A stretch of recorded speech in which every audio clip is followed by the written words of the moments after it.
Hello and welcome. Welcome back. Welcome once again. I say back, but I haven't been anywhere. And we're on schedule, I think, not to miss any of these talks. They're usually Tuesdays, Wednesdays, Thursdays at 6 p.m. India Standard Time, which is the time zone Sri Lanka falls into. As you know, that's where I'm currently living, and spending this vasa, this rains retreat or monsoon season.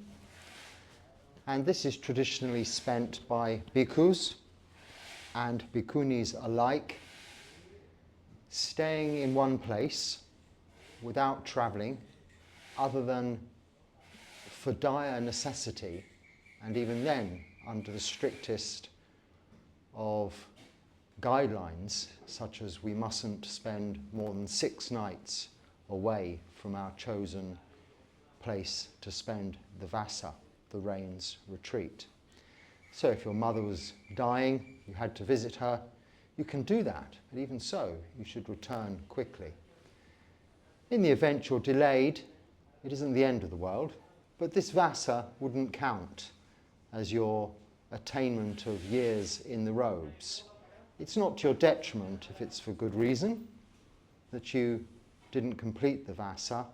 It's just tradition that this is how we calculate our position in the Sangha, not by way as a hierarchy to create seniority, but yes, seniority in that those who have spent the longest in the robes deserve that respect for having spent longer in the robes than those who are recently and just ordained. So I'm a relatively, in the Sangha, new monk with few vasas, but time marches relentlessly on and those vasas accrue. And I've been recording these talks now for some couple of years. Is it a few years maybe now after this vasa? I remember they began during a vasa period when I was staying in Tumkur, Karnataka, South India. Part of our network of branches throughout India, that is, when I say our, the Mahabodhi Society Bangalore, from where I originate in monastic life, with whom I ordained in our Bodh Gaya, or at our Bodh Gaya, North East India branch, and continue to be under their watchful eyes, with their support, and dependent on those as they are dependent on me, with regards to that reciprocal interdependent arrangement we take upon ourselves when we first ordain. And this vasa, I made the determination, and continue now with this determination, to practice while staying in this place. And in addition to that, as I discussed previously, I had the idea it would be nice to convert this building next to us into a meditation hall. So just a quick update on that. We're 3 weeks, I think, into the work since it began, and it's coming along very, very well indeed. Now, if you want to see the progress of that, you can go to the main channel description. I'm not sure how you click to that from wherever you are by way of navigation, but each channel on YouTube has its main page where you can select playlists and video lists and separate what it is you want to look at within that channel. And there's also a heading called Posts, where I've been able, I found, to post just simple photographs. And they are each day being posted, only 5 pictures, but are giving you a nice representative view picture of what's going on in the building next door as it progresses. And it's progressing really well. The builders are very quick, very efficient. There have been no real hitches, a little bit of rain, which they've been able to work around. They work every day, 6 days of the week, until quite late into the evening as it gets dark, which is why I thought I might be able or have to just continue with my talks on the beach where it was quieter.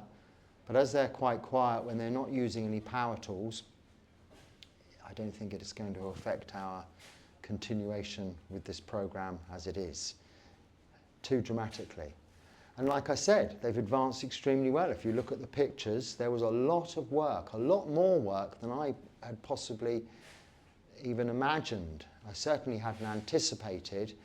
I knew the building was old, was falling down, would need a lot of restoration, but it's practically had to be entirely demolished and rebuilt using original materials, mostly where it's possible, but there's had to be, obviously, structurally a lot of reinforcement, especially as we're opening up the whole structure into one room to make a hall, a meditation hall, not a house as it was. Externally, it'll have that same appearance, which is a very beautiful building, not looking much like a house and looking more like a place of worship than anything else already.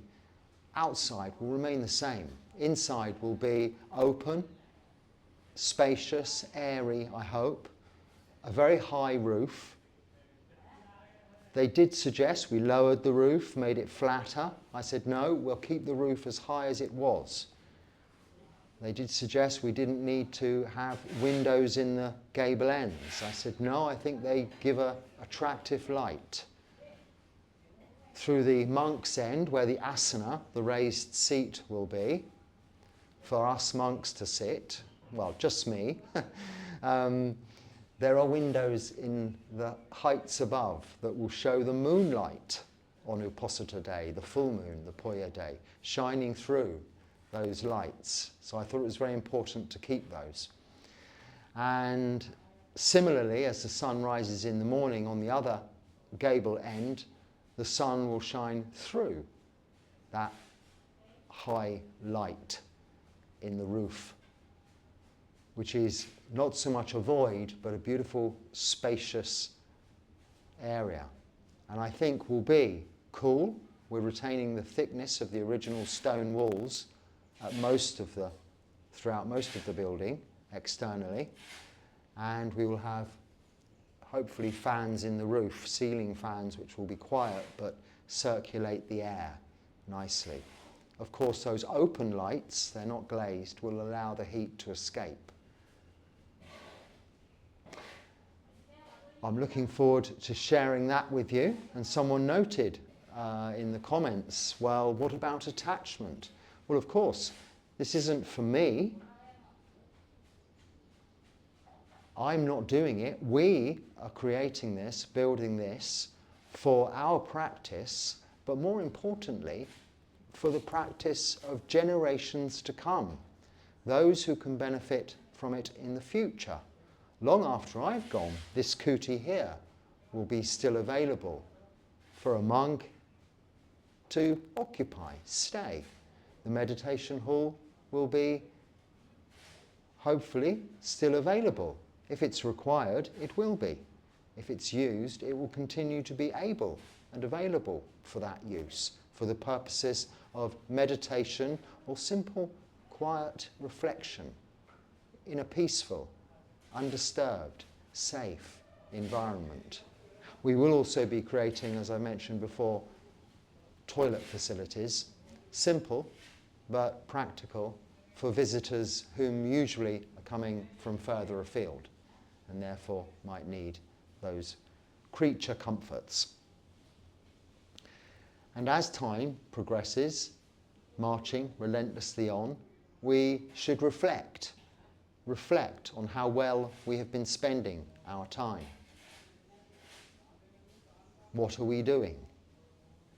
Of course, as lay practitioners, we're doing life.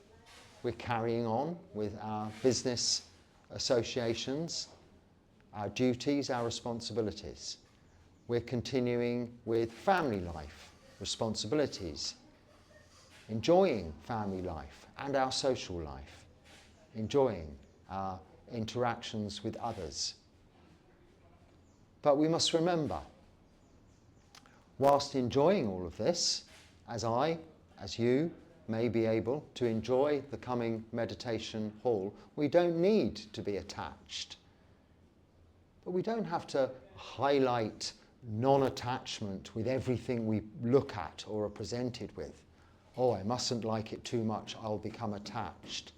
Knowing that we're letting go of attachment, knowing its impermanence, unsatisfactoriness, and our inability to control anything about anything. All conditioned things are impermanent, unsatisfactory, and out of our control. By their very nature, that nature being just that, anicca, dukkha, anatta, impermanence, unsatisfactoriness, and not self, like this physical body and this thinking brain. If I move on, as you never know, I may be required to do so for health reasons or for external reasons, but for the foreseeable future, I've certainly no intentions of doing so. I'm finding this place, this location, very conducive to my practice. And in terms of actions of body, speech and mind, it is also a place where I'm able, for the support I'm receiving, keeping me going, freeing my time, I'm allowed to give back as much as I can, locally, by continuing with Pindapata each day, going on alms round, which people enjoy to see and are grateful for the opportunity to be generous and give, which of course I am so grateful to be able to receive, and am receiving the necessity requisites, the first of which, that of food, in my bowl each day, which keeps me going. This kuti is also provided. We assisted with its making good, just to make it habitable for me, but only to the bare necessities. Thanks to your very generous support, all of your kind donations online, and encouragement, the meditation hall, which is for the purposes of lay practitioners primarily, I don't need it. I can meditate in here. I'm practicing in solitude. But I will very happily give guided meditations in the meditation hall, very happily offer Tisadhana Panchasila. That's the little ceremony where people take refuge in the triple gem and reaffirm their 5 precepts, or even 8 precepts, and sometimes 10 precepts.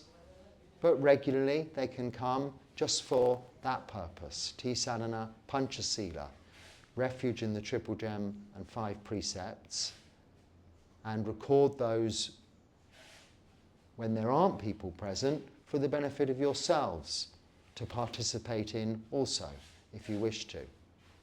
I think also the setup there will be more conducive to providing more guided meditations.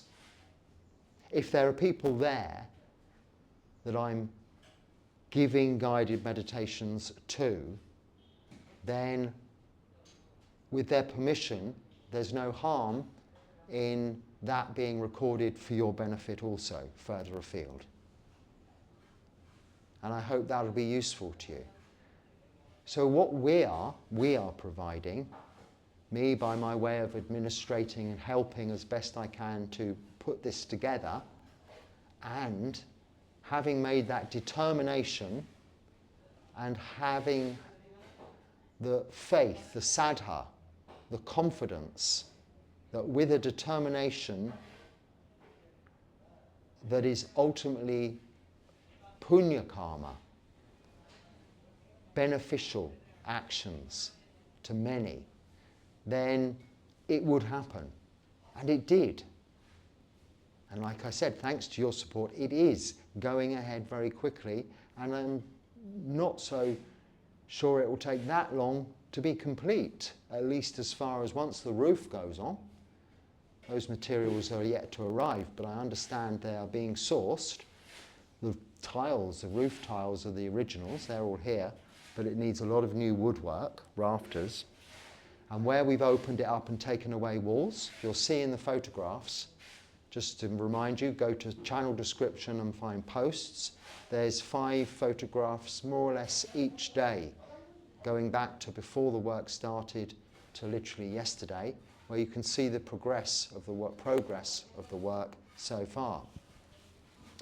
Please go there and have a look. It's quite interesting to see it develop.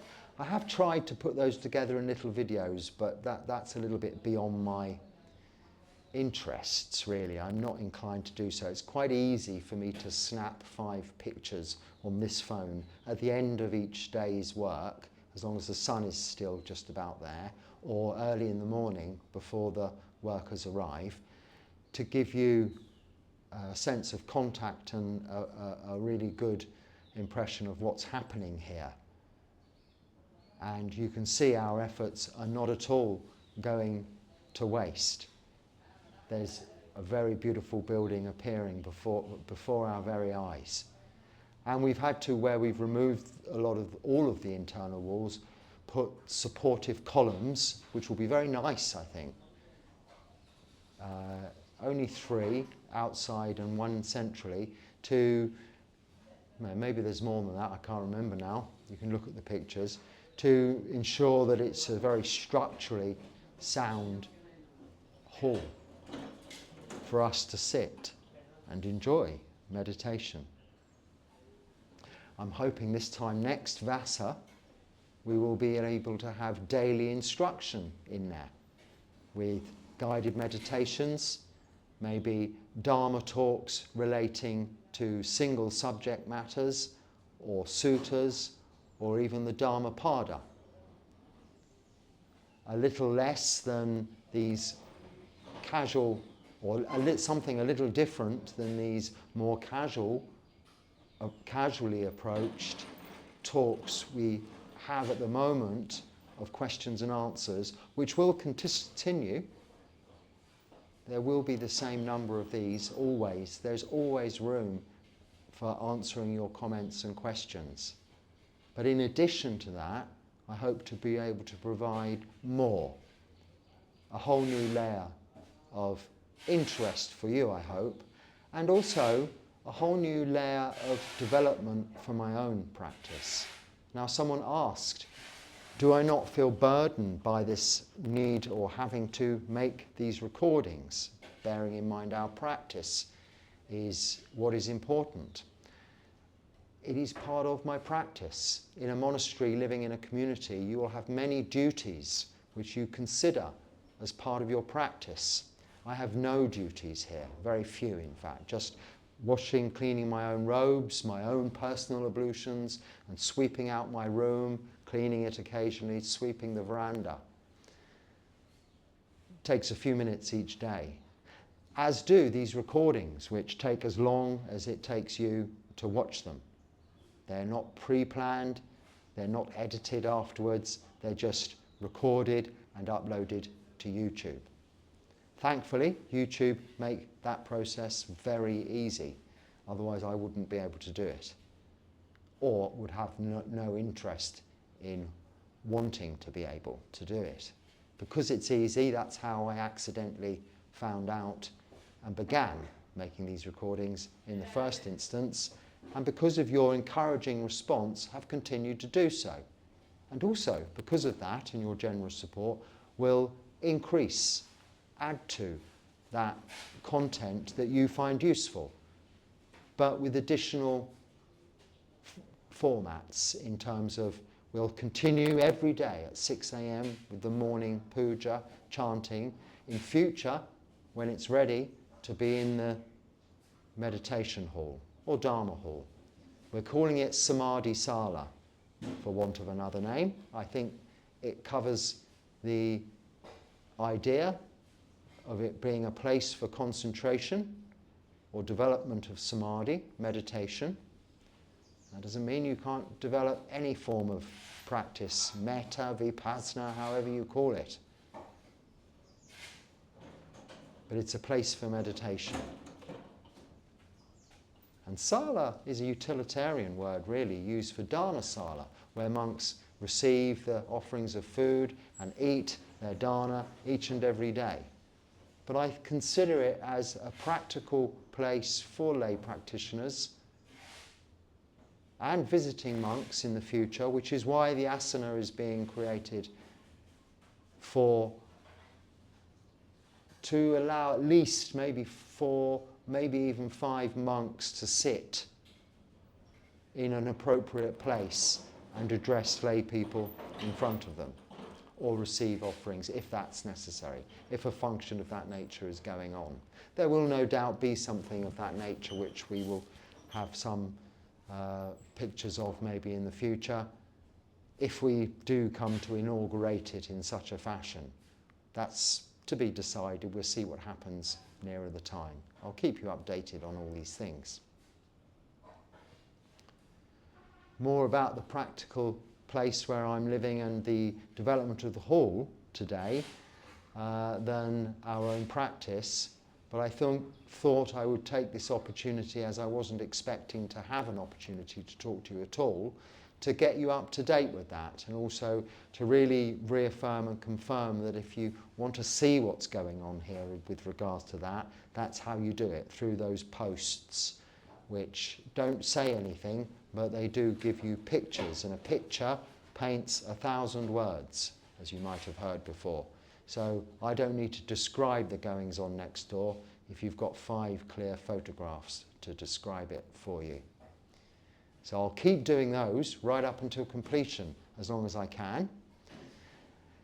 And then, hopefully, at its completion, we'll be in there to enjoy it for all of these other occasions that you can join with me in also, increasing those times we can be together as a community of practitioners, as lay practitioners, as the Sangha, us, the Sangha, supporting you, the lay practitioners, upasakas and upasikas are the Pali words for lay men and lay women, supporting bhikkhus.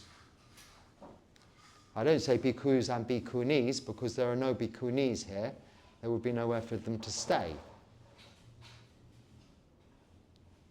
But if they were visiting, they could be in the meditation hall for functions without any difficulty for that time. But primarily, it'll continue with just myself and maybe occasionally some of my brethren from, I say back on the mainland, it isn't really that, India, of course, they're very entirely different countries, but it seems like that way to me, having spent 3 years in India, and time before that 3 years, but 3 years continuously in India, and now moved on to this little island just south of India, Sri Lanka, which I've now been here for 2 years. And it seems like I've moved from the mainland to this little island. But I'm not terribly far away. It's an hour's flight from Colombo to Bangalore, or Colombo to Chennai, those southern airports, main airports in India, where I'm able to, I can use that for going to return to and visit my own brethren, my monastery, if it's ever necessary for me to do so. And will be doing on occasions in the future, but only by way of going for a couple of days where necessary, and where it's useful to do so.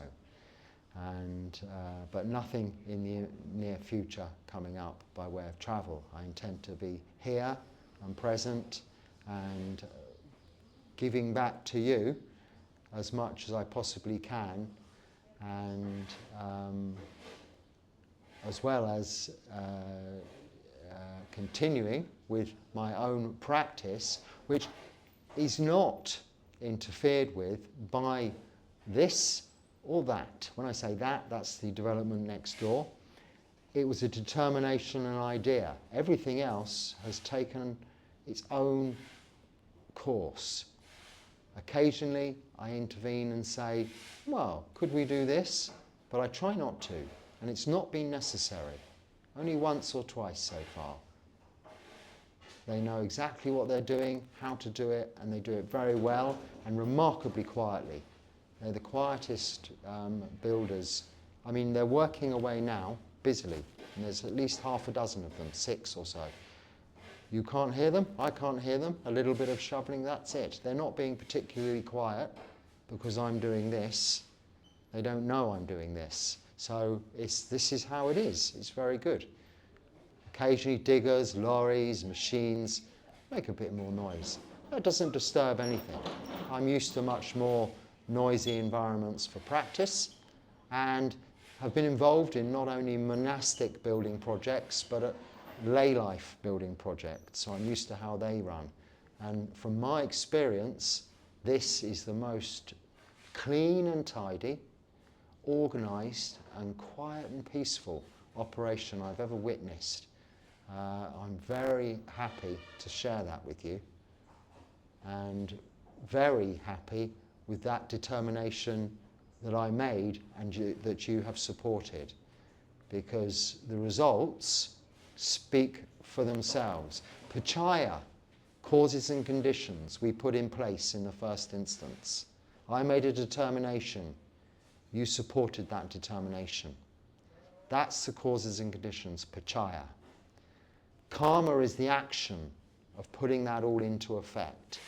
Me maintaining that determination and doing my part of the deal, which is to remain here for as long as I possibly can, but certainly for this vasa, without going anywhere, but no reason why I wouldn't stay here until my last breath. And to keep meditating, to keep practicing, to maintain that, and your karma, your action, your punya karma, through supporting that, has come to fruition, vipaka, the results of that karma. So, pachaya, causes and conditions, karma, the actions of body, speech and mind, vipaka, the results. You can see them in the photographs. Main channel description, posts, they're all there. You can see what's been happening. And hopefully, quite soon, you will see some finished results. I suppose the internal last bits will take a bit longer before they're finished off, but the main work, the hard bit, the really heavy work is the word I'm looking for, and the structural work is more or less complete. And they're now rendering the walls, plastering the walls. The floor, I guess they'll do last, but it'll be a new, like this floor, just concrete, but polished finish. So it'll be nice and smooth. And if you're like me, you just want to sit on a plain, flat, concrete floor for your meditation, you can do that. If people want cushions, mats, or to sit on chairs, they can do that. This is why we'll have the asana, because otherwise it's very awkward. In Buddhist countries, lay people won't sit down when monks are present. They always stand up. If you want them to sit down, they have to sit down lower than you. And where I'm from, we just use mats and layers to get around the rules. But here they want to see monks in high up chairs. In Thailand they like to see them on big specially made dharma seats, or these asanas, which are raised platforms. So we're having one of those created so that people can still sit in chairs if they need to, and still feel that they're not sitting in a chair above a monk, which they would not feel comfortable in doing. So however they wish to sit on the floor, however you wish to sit on the floor, in a chair, if the monks, or myself as it happens to be, the monk that's here, is sitting on an asana, then everything is okay for everyone. And I don't have to feel uncomfortable about sitting in a chair, which I do, because not only do I feel that they're physically uncomfortable, chairs. If they've got arms, I can't sit like this. You can't sit in the lotus position. If they don't have arms, you can sit like this, but it's a little awkward, and people in Buddhist countries don't understand that. They want you to be sitting with your legs straight down and upright. And they have a different sort of social etiquette about it here. The asana, which is just a platform against one wall, to one end there'll be the Buddha Rupa. Yes, I think we'll have a Buddha Rupa. It's Buddhist meditation. It's a Buddhist meditation hall. I'm a Buddhist monk. We're not creating a temple, so there'll be no relics necessarily, or inauguration in that sense necessary, but there will be the installation process of a Buddha Rupa, as and when that's found, thought of. I mean, there's plenty of suppliers. I haven't given it any thought. I thought I would ask the local people for their ideas on that. It would be nice to have quite a big one, not something little like this behind me on the wall, because after all, this is just my kuti. This is my bedroom, my eating room, my living room. This is it. This is the entirety of where I live, and it will remain to be so. But you'll spend less time in here with me and more time in there with me, or out there on the veranda, as will visitors, rather than them having to come and sit in this room. Although it doesn't look like a bedroom, it is my bedroom. We'll be out there or in the nice, spacious, open hall next door. So really that's the progress so far. No, that as a determination doesn't interfere with my practice. I still have many hours of the day for my meditation. The pujas in the morning at 6 a.m. have continued with the chanting, meditation and blessings, albeit short, and they will continue each and every day. These talks on Tuesdays, Wednesdays and Thursdays will be available at 6 p.m. India Standard Time also. But please just go to the main channel description page and subscribe, and then you'll always know what's coming next and be able to go back and see what's happened previously. So if you've missed live puja, it's still there. You just go to playlists, live, and it'll be the latest. And you can catch up that way. And obviously play it, listen to it, practice in accordance with your own time zone, for your own convenience. It's always there. So I hope that's useful too. And like I said, in coming soon, there'll be more in the way of Dharma talks on suttas subjects, Dhammapada subjects, and that will not be instead of, it will be in addition to and complementary to these continuing questions and answers and talks about the practicality or the practical application of the Buddha's teachings, the Dharma. So this vasa continues. I think coming up is the full moon of August. So the full moon of August will be then one complete lunar month since the beginning of the vasa, the full moon of July. 1/3 of the way through, so 30 days of 90 days. I don't know how many days it is exactly, this vasa. I do remember vasas where I have been counting down the days for it to finish because I haven't enjoyed so much or been so comfortable where I've been spending that vasa or with the determinations I'd made for that vasa. But I must say this time, the time is just flying by as it ordinarily does, because I'm very comfortable here. And I've got you to share my appreciation with and for your support and thank and be grateful for that. So I'll continue to be here for forevermore, I hope, until this body gives up, or this thinking brain decides not to work anymore, whichever happens first. That is inevitable for us all. We're brothers and sisters in aging, sickness and death. We know that now. Someone's asked me to talk a little bit more about our looks and the intoxication of youth and beauty that the young seem these days to be so caught up in. And I will do in the during the next few talks, talk about that further. There is a particular sutta related to that. But I will say, is there ever a talk where I haven't spoken on aging, sickness and death? I hope not. It's something we should reflect on regularly, remind ourselves on all of the time, reflecting on death, Marananusati, because this is reminding us and building in us the sense of urgency to practice, but also letting us understand the characteristics of existence better in order to be able to apply them to our daily situations. Another thing people always ask, well, how do I just meditate, how do I apply this to my daily situations? When you've developed through samadhi, through meditation, you've developed wisdom, panya, you've understood the characteristics of existence, anicca, impermanence, dukkha, suffering, and anatta, not self.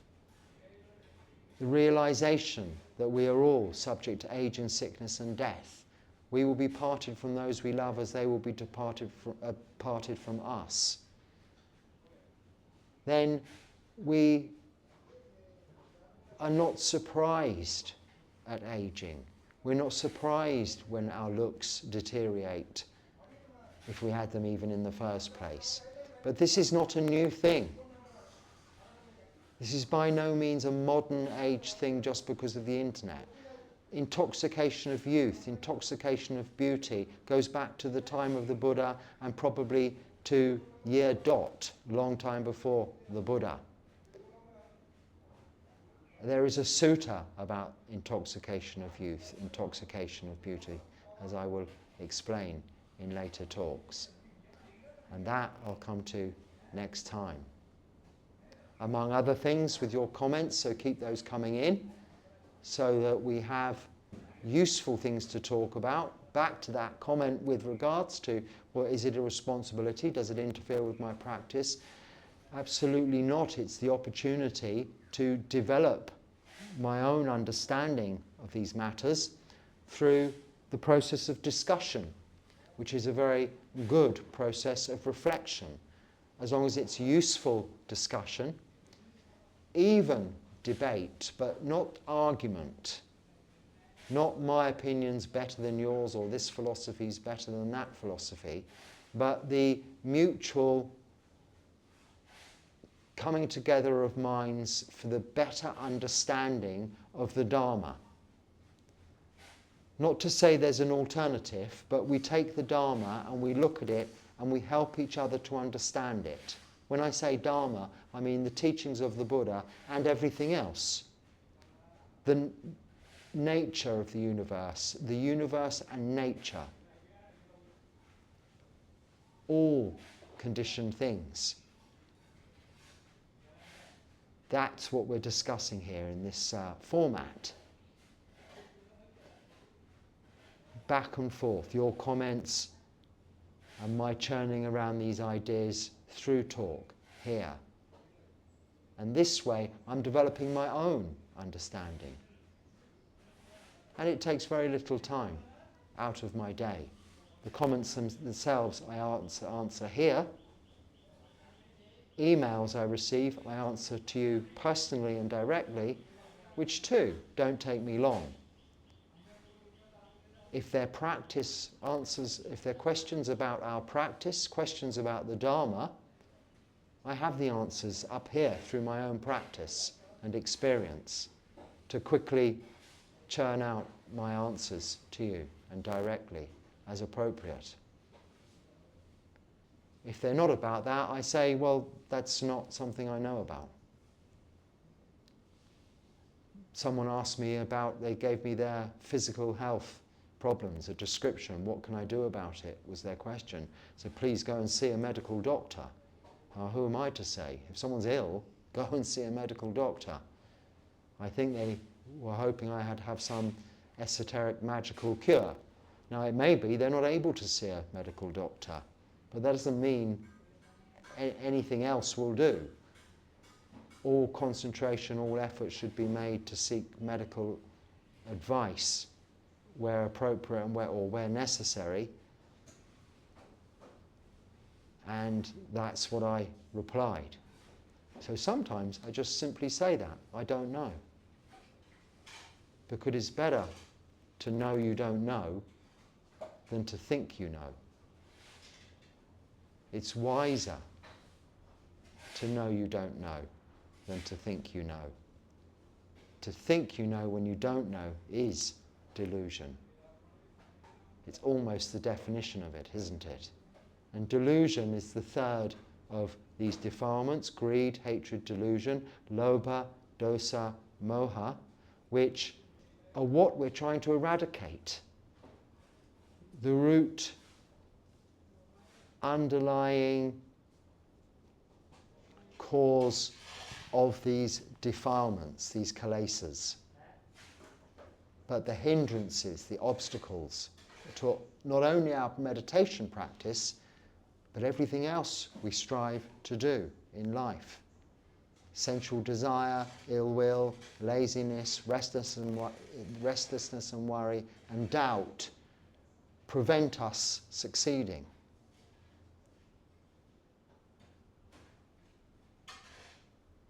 Get in our way. And at their root, their cause, are these three kilesas, defilements. And the defilements are associated, called with in the sutta, and I didn't get the name of it, I did say I would in the last talk, but as the rafters of the roof.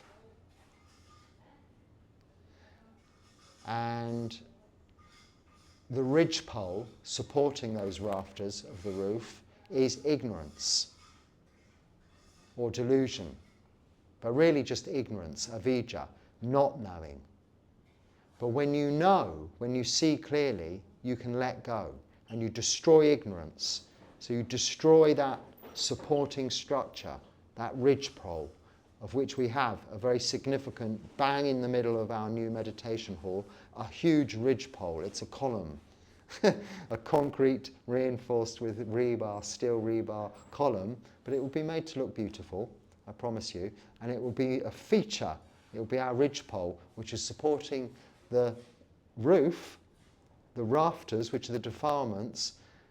We'll think of a positive analogy for that, but the Buddha uses that as by, if you destroy that ridgepole, those rafters collapse. So you destroy ignorance, so you just know. Then you get rid of those defilements, the kilesas, lobha, dosa, moha, greed, hatred and delusion. It's as simple as that. So you go with your wrecking hammer, wrecking ball, bang the ridgepole out of the way, boom, the roof collapses. Therefore your house is collapsed and can no longer be rebuilt, Mara. Mara being the personification of those defilements, greed, hatred and delusion, and all of those 5 hindrances. A demonic figure, if you like, but allegorically, mythologically. Some believe it's a real manifestation of a being, a godlike being. That's okay, but it's not necessary. It's the idea for us to understand our defilements, what holds us up, what is the obstacle on our path. So these things, making these recordings, establishing that, don't develop attachment, don't develop or interrupt practice. They become a part of your practice. They have become a part of my practice. And as far as attachment are concerned, they're a visible recognition and physical manifestation of being able to make something, build something materialistically that's useful for others to practice and to support others' practice in their practice, as well as my own, but can just as easily be left behind as a positive contribution in one's wake, so to speak. So I'm not, but if I was leaving here, nothing will have changed. All that's happened is 2 derelict buildings are now as good as new. And that's only a good thing, isn't it? They've been restored to their former glory, and not only that, they have found a very valuable use. Without doubt, immediately and easily, other monks could utilize this facility from my own Sangha or from others, and lay practitioners likewise. So all this work, all this creation isn't changing, it's improving and keeping its surroundings, the beautiful nature around it, exactly as it was, if not improving on it, making it safer, better, and more conducive to people coming and being able to enjoy it peacefully. So even the builders are working, I'm sure, more quietly than they would. Builders where I come from don't work quietly like that. And there's a lot more noise and music and radios and whistling and rude words going on. It's to be expected. There may be similar here, but of course I wouldn't know, not speaking the language yet, but I continue to try and learn a few words each day. I can't say that's going as well as the building project. That's going far more successfully than me trying to learn to speak Sinhala. That's a very slow and arduous process. But I've got many years to come here, hopefully, to keep on at that. And with things that gradually develop, like our practice, like trying to develop samadhi, trying to attain to jhanas, it's best to not try. It's best to just do it naturally and let, like as a baby we learn to speak our mother tongue, our language. It just happened naturally. We learn to walk naturally. Okay, a little effort's required at first, but ultimately it's a natural progression. Now, putting in those causes and conditions, pachaya, and the work, karma, vipaka, the results will come to fruition. Maybe it will be quick, maybe it will be slow, take a long time. The best way to measure this, our practice, or even learning another language, is to look back over the time that's passed to see the change. Don't try and see change now. Like we cannot see ourselves, our faces changing in the mirror. I mean, I don't have a mirror. We don't have mirrors, monks. So if I was to see a mirror, I'd probably see a change. But not having mirrors or looking at a mirror, you don't see change day to day. People we live with, we don't see change day to day. But if you look at a photograph of 5 years, 10 years, 15 years ago, there's marked change, visible differences. Aging is there, whether it's in material objects or the physical body. And this is evident over time. So like with what we're trying or looking to develop with our skills, with our practice, we just say, well, how would I have reacted in a situation that I'm faced with now 5 years ago, 10 years ago, or even 3 weeks ago, 4 weeks ago, 2 months ago, when I began my practice, however long it's been. And you'll notice the marked developments there. So maybe next vasa, I'll ask myself, well, how much more Sinhali language, the Sinhalese language, do I know to this time last year? And hopefully, a year later on, there'll be a marked difference. And we apply this to our own practice. Everything is practice. I'm very fortunate here that most of my day can be spent with meditation practice. This other aspect that you see is ancillary to that. Another facet, a useful facet, that's conducive to that practice and hopefully useful to you. And with this additional project, this determination in the building next door, it's only giving me considerable reinforcement, like we're reinforcing that building. My faith in you as a community, but Buddhism, the Buddhist community as a whole, has been further, not that it needed much reinforcement, but even further reinforced, and giving me even more and increased confidence in Buddhist practice, in Buddhism, the Buddha Sasana, the Buddhist religion. My saddha has been strengthened enormously by this activity, as it does this activity, these recordings, which through the comments I'm encouraged in my practice on a daily basis.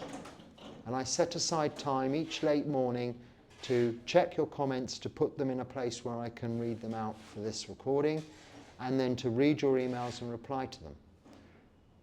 It takes no more than an hour at most to do that. But then I don't look at the device until the following day. I don't respond or look at I don't have any social media messages because I don't have any social media accounts. But I only have email. I don't even have a phone number because when you travel you have different SIM cards and use whatever phone numbers are providing your internet.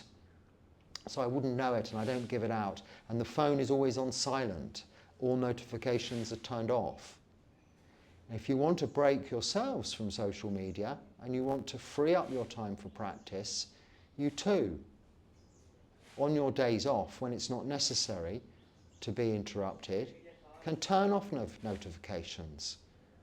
Look at your phone at one time only in the day and then don't pick it up again until the following day. Someone sent me a message from a retreat, a long message about what they should be, how they should be practicing on this retreat.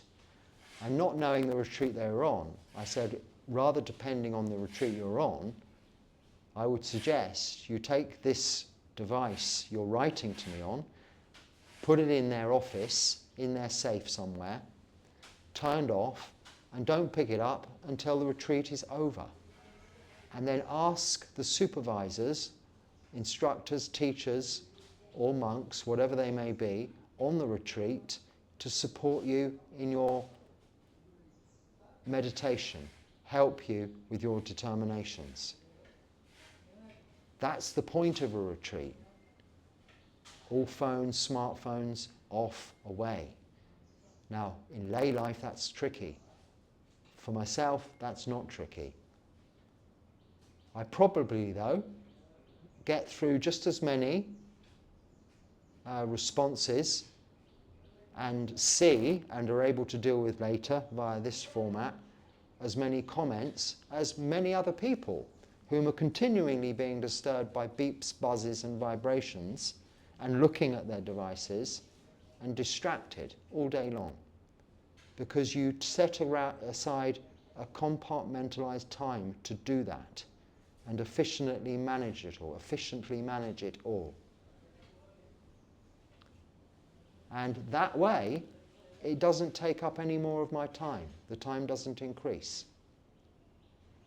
Even with the increased number of subscribers, those viewing and contacting me, it doesn't seem to increase much the amount of comments I have to deal with or the amount of emails I have to respond to, which is why I'm so very happy that I've been able to continue to do that. And will continue to be happy to do so for the foreseeable future. As long as I can, I will.